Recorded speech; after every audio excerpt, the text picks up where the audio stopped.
সুন্দৰৰূপে পৰিচালনা কৰি অহাৰ কাৰণে আজি আমি সকলোৱে পিছফালা 20 নম্বৰ এখনতো পাঠ কৰিছোঁ। এই জিহুৱা, মই তোমাৰ প্ৰশংসা কৰোঁ, কিয়নো তুমি মোৰ উন্নতি কৰিলা আৰু মোৰ শত্ৰুবোৰক মোৰ ওপৰত আনন্দ কৰিবলৈ নিদিলা। হে মোৰ ঈশ্বৰ জিহুৱা, মই তোমাৰ আগত কাটুক্তি কৰাত তুমি মোক সুস্থ কৰিলা।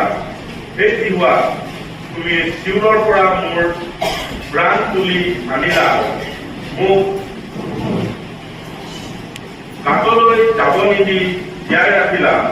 হে জিহুৱা, সাধু লোকবিলাক তেওঁৰ উদ্দেশ্যে প্ৰশংসা গান কৰা, তেওঁৰ পবিত্ৰ নামত ধন্যবাদ কৰা, কিয়নো তেওঁৰ ক্ৰোধ খন্তেকীয়া, তেওঁৰ অনুগ্ৰহ জীৱনৰ গোটেই কাললৈকে ৰন্ধন ৰাতি থাকিব পাৰে, কিন্তু ৰাতিপুৱাতে আনন্দ আহে।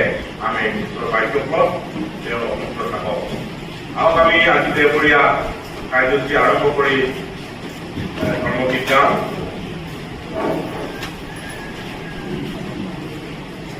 এই হৈছে উপন্যাস 302, আছামিজ 252। উপন্যাস 302, আছামিজ 252। পাইছো যদি আমি সকলো থিয় হৈ খেলত যাওঁ।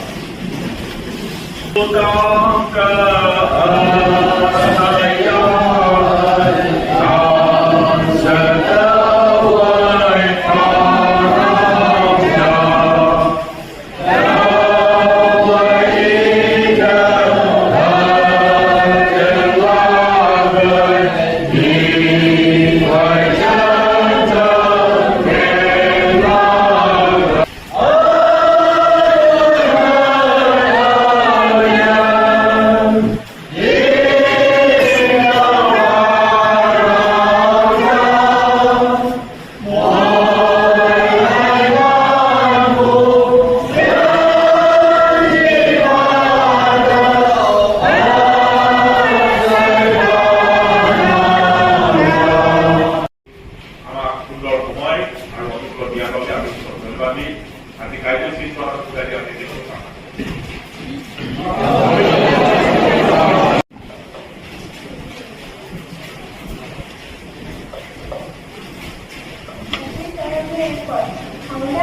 মানুহ দেখুৱাবলৈ তেওঁবিলাকৰ আগত তোমালোকে নিশ্চয় ধৰ্মকৰ্ম নকৰিবা, তেনে কৰিলে স্বৰ্গত থকা তোমালোকৰ পিতৃৰ আগত তোমালোকৰ একো পুৰস্কাৰ নহ'ব।